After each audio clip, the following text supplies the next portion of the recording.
Hello everyone, you are watching Ad Plus Home Tutor, and in this session of Indian Polity and Constitution, we will study Article 95. तो शुरू करते हैं बिना किसी देरी के। जैसा कि आपको भी पता है, भारतीय संविधान यानी इंडियन कॉन्स्टिट्यूशन को आर्टिकल्स में बांटा गया है और इन्हीं आर्टिकल्स को 22 पार्ट्स के अंतर्गत रखा गया है। इसी 22 पार्ट्स में से पांचवें पार्ट में द यूनियन के बारे में बताया गया है, जिसके अंतर्गत आर्टिकल 52 से लेकर आर्टिकल 151 तक के सारे आर्टिकल्स आते हैं। यहाँ हम बस आर्टिकल 95 पर चर्चा करेंगे। देखिए, आर्टिकल 95 पार्ट 5 के चैप्टर 2 के अंतर्गत आता है।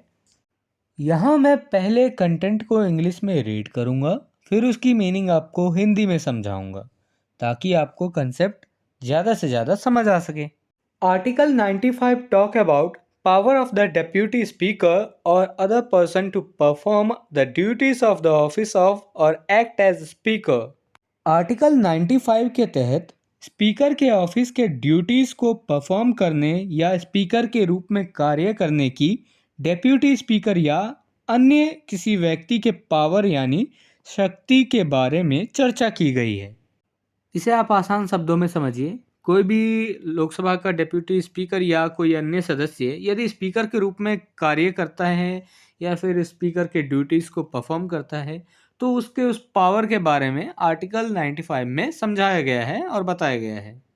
Article 95 clause first, while the office of speaker is vacant, the duties of the office shall be performed by the deputy speaker, or if the office of deputy speaker is also vacant, by such member of the house of the people as the president may appoint for the purpose। जब भी speaker का office यानी पद vacant होगा, तब speaker के office के duties को परफॉर्म डेप्यूटी स्पीकर द्वारा किया जाएगा। या मान लीजिए यदि डेप्यूटी स्पीकर का ऑफिस भी वैकेंट हो, तो तब लोकसभा के ऐसे सदस्य द्वारा जिसे राष्ट्रपति इस पर्पस के लिए अपॉइंट कर सकता है, वह स्पीकर के रूप में कार्य करेगा।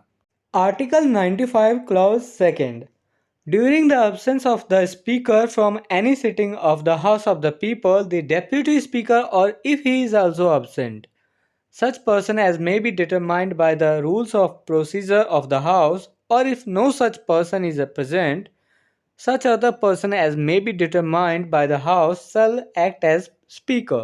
लोकसभा की किसी भी बैठक से स्पीकर की अनुपस्थिति के दौरान डेप्यूटी स्पीकर स्पीकर के रूप में कार्य करेगा, या यदि डेप्यूटी स्पीकर भी एब्सेंट है, तो तब कोई ऐसा व्यक्ति जो लोकसभा के प्रोसीजर के नियमों द्वारा निर्धारित किया जा सकता है, या यदि ऐसा कोई व्यक्ति भी एब्सेंट है, तो तब कोई अन्य ऐसा व्यक्ति जो लोकसभा द्वारा निर्धारित किया जा सकता है, जो स्पीकर के रूप में कार्य करेगा।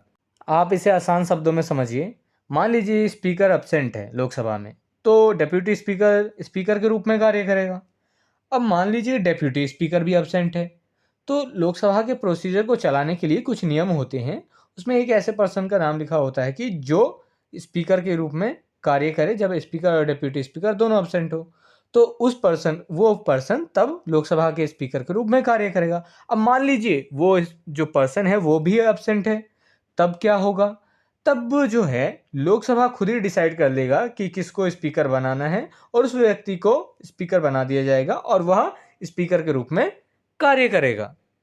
If this video is helpful for you, then please like and share this video, and if you want see some more these type of videos, then subscribe the channel and click the bell icon and select the all option for upcoming videos. And I hope you have a great experience by watching the Ad Plus Home Tutor.